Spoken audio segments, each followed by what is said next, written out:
నమస్తే అండి. ఈరోజు రాష్ట్రంలో నూతనంగా ఏర్పడినటువంటి ఎన్డీఏ ప్రభుత్వం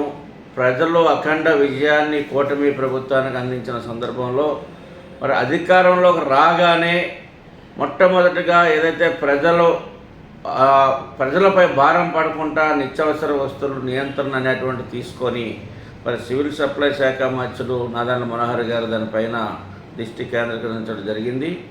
ఏదైతే ఈ రోజున మార్కెట్లో బహిరంగ మార్కెట్లో కందిపప్పు 181 రూపాయలు ఉంటే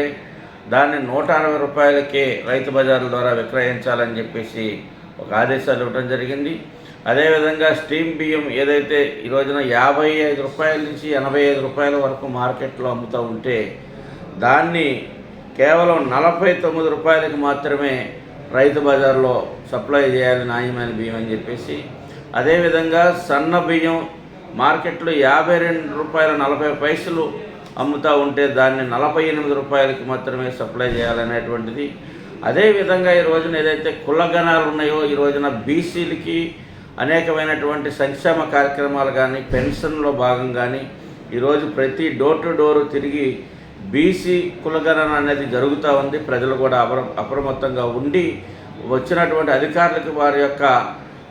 కులాన్ని వారి యొక్క సమాచారాన్ని అందించి ప్రభుత్వం ద్వారా వచ్చేటువంటి యొక్క స్కీములన్నీ కూడా తీసుకోవాల్సిందిగా తెలియజేస్తున్నాం. ఈరోజు ఏదైతే అహంకారంతో కాకుండా బాధ్యతగా ప్రజల పట్ల ఒక అంకిత భావంతో ఈ రోజున ప్రభుత్వం ఏర్పడిన తర్వాత ఒకవైపున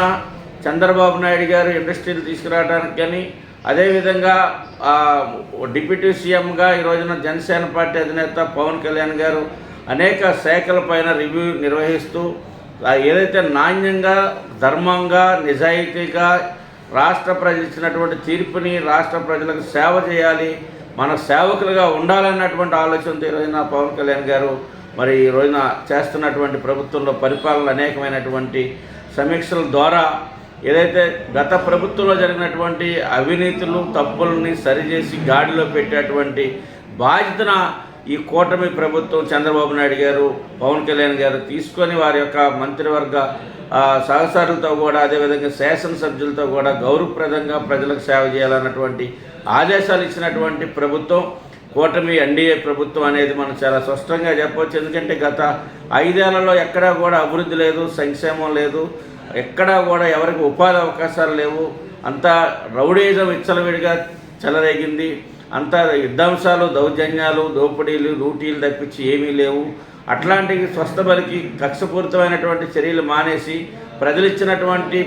అధికారాన్ని బాధ్యతగా ప్రజలకు పనిచేయాలన్నటువంటి లక్ష్యంతో ఈ రోజున పవన్ కళ్యాణ్ గారు అనేక దఫాలుగా చెప్తూ ఉన్నారు.